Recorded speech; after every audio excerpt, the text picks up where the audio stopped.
السلام علیکم ورحمۃ اللہ وبرکاتہ۔ اعوذ باللہ من الشیطان الرجیم، بسم اللہ الرحمن الرحیم۔ رب اشرح لی صدری ویسر لی امری واحلل عقدۃ من لسانی یفقہوا قولی۔ رب یسر ولا تعسر وتمم بالخیر وبک نستعین، اللہم فقہنا فی الدین، آمین۔ آج کا ہمارا ٹاپک ہے اظہار، کیونکہ ہم پڑھ رہے تھے نون ساکن اور تنوین کے تفصیلی احکام، تو ان میں ہے ہمارے پاس سب سے پہلے اظہار۔ تو آج ہم اس کے بارے میں پڑھیں گے، اظہار کا لغوی معنی کیا ہے، ظاہر کرنا۔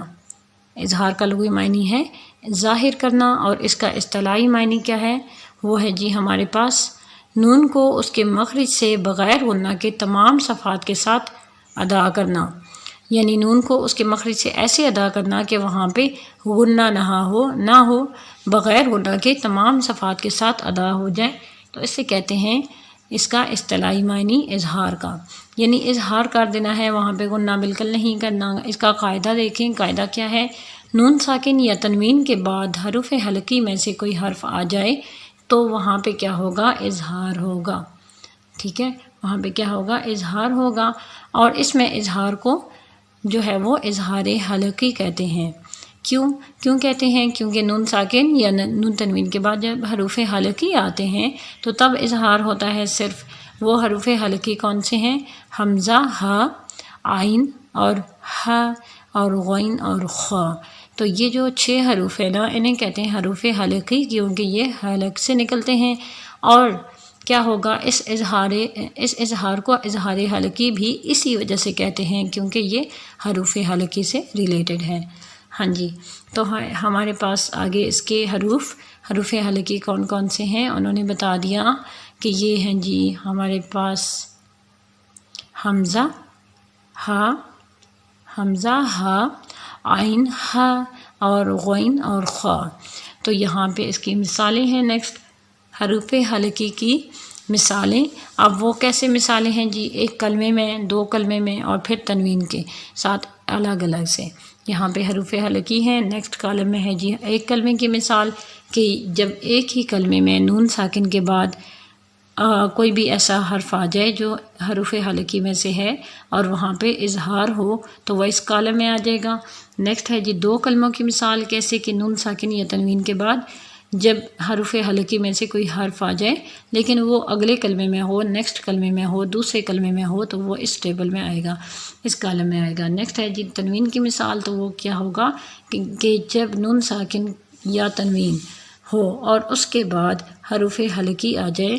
اچھا، اب یہاں پہ یہ جو 2 ہے نا ہمارے پاس، یہ والا اور یہ والا جو ٹیبل ہے، یہاں پہ نون ساکن کی بات ہو رہی ہے اور یہاں پہ صرف تنوین کی مثال ہو رہی ہے کہ جب نون تنوین کے بعد اگر حروف حلقی آ جائے، کوئی بھی حرف آ جائے حروف حلقی میں سے، تو کیا ہوگا وہاں پہ، اس کو کیسے پڑھیں گے، اظہار کر کے، تو وہ انہوں نے بتا دیا۔ تو ٹیبل کو دیکھتے ہیں، ہمارے پاس سب سے پہلے ہے جی حمزہ کو دیکھتے ہیں جی ایک ہی کلمے میں، تو یہاں پہ کیا ہے جی وَيَنْأَوْنَ۔ تو کیوں ہم نے یہاں پہ اظہار کیا، کیونکہ نون ساکن کے بعد حرف حلقی حمزہ آ گیا۔ اسی طریقے سے نیکسٹ ہے جی من اعطیٰ، تو یہاں پہ کیوں اظہار کیا، کیونکہ یہاں پہ نون ساکن کے بعد پھر حمزہ آ گیا۔ اور نیکسٹ ہے جی تنوین کی مثال، کتاب انزلناہ، تو یہاں پہ کیوں اظہار کیا تنوین کے بعد، کیونکہ حمزہ آ گیا تنوین کے بعد۔ آگے جی ہا، وینہون، تو یہاں پہ کیا ہوگا، وینہون ہے تو یا زبر نون ین، کیونکہ آگے ہے جی ہا، تو ہا ہے جی حروف حلقی میں سے، نون ساکن کے بعد ہا آ گیا۔ نیکسٹ ہے جی ہمارے پاس من ہاجر، تو یہاں پہ بھی اظہار نون ساکن کو کلیئر پڑھیں گے کیونکہ اس کے آگے ہا ہے۔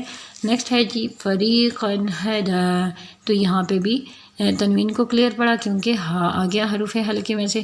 نیکسٹ ہے جی عین، تو عین بھی حروف حلقی میں سے ہے، الانعام، تو یہاں پہ عین آ گیا نون ساکن کے بعد۔ اور یہاں پہ ہے جی من علم، تو یہاں پہ نون ساکن کے بعد عین آ گیا اور یہاں پہ اظہار ہو گیا۔ نیکسٹ ہے جی تنوین کے بعد یہاں پہ عین، سمیع علیم، تو یہاں پہ بھی کلیئر ہو گیا۔ نیکسٹ ہے جی ہا، تو یہاں پہ کیا ہوگا جی، یہاں پہ بھی اظہار ہوگا، ینحتون، اور آگے ہے جی من حد اللہ، تو یہاں پہ بھی نون ساکن کے بعد ہا آ گیا۔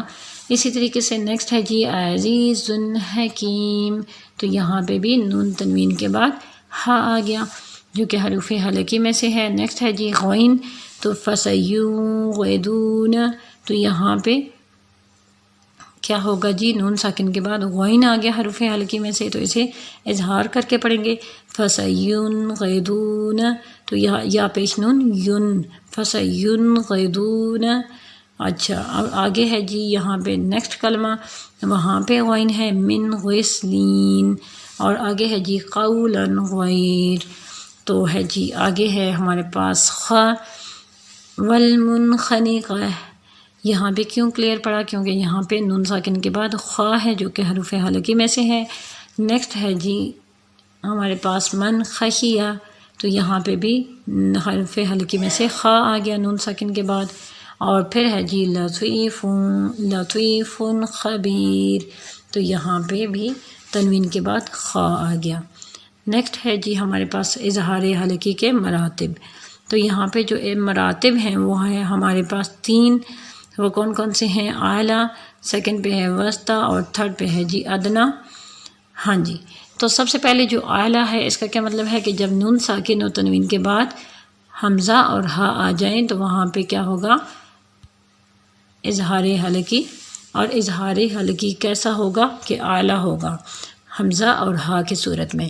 نیکسٹ ہے جی وسطیٰ، جب نون ساکن اور تنوین کے بعد عین اور ہا آ جائیں تو یہاں پہ اس کی یہ مرتبہ ہے اظہار حلقی کا وسطیٰ۔ اور تھرڈ پہ ہے جی ہمارے پاس ادنا، جب نون ساکن اور تنوین کے بعد خا اور غین آ جائیں تو کیا ہوگا؟ اظہار حلقی ادنا کنڈیشن میں ادنا جو ہے وہ اپلائی ہوگا انشاءاللہ تعالی۔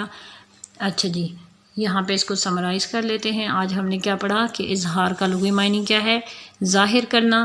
پھر ہم نے پڑھا کہ اس کا اصطلاحی معنی کیا ہے؟ نون کو اس کے مخرج سے بغیر غنہ کے ساتھ جو ہے وہ تمام صفات کے ساتھ ادا کر دینا، یعنی غنہ کے بغیر تمام صفات کے ساتھ ادا کرنا ہے۔ پھر ہے جی قاعدہ، نون ساکن یا تنوین کے بعد حروف حلقی میں سے کوئی حرف آ جائے تو اظہار ہوتا ہے وہاں پہ، اور اس اظہار کو کہتے ہیں اظہار حلقی، اور یہ 6 حروف پر ہوتا ہے۔ وہ حروف انہوں نے بتا دیے، پھر انہوں نے ان کی مثالیں بتا دی ہر حرف کے ساتھ، اس کی 1 کلمہ میں، 2 کلموں میں، اور پھر تنوین کے ساتھ، اور پھر لاسٹ میں انہوں نے بتا دیا کہ اظہار حلقی کے مراتب کتنے ہیں۔ وہ ہم نے پڑھے ہیں کہ 3 ہیں، اعلیٰ ہے، وسطیٰ ہے، اور ادنا ہے۔ اس کے ساتھ انہوں نے ان کو حروف کو بھی بتا دیا۔ تو یہاں تک ہمارا لیسن کمپلیٹ ہوا الحمدللہ۔ نیکسٹ لیسن تک کے لیے اللہ حافظ۔ چینل کو سبسکرائب کر دیجیے اور بیل آئیکن کو پریس کر دیجیے تاکہ نیکسٹ لیسن آپ کو ٹائملی مل جائے۔ جزاک اللہ خیر۔ السلام علیکم ورحمۃ اللہ وبرکاتہ۔ سبحانک اللہم و بحمدک اشہد ان لا الہ الا انت استغفرک و اتوب الیک۔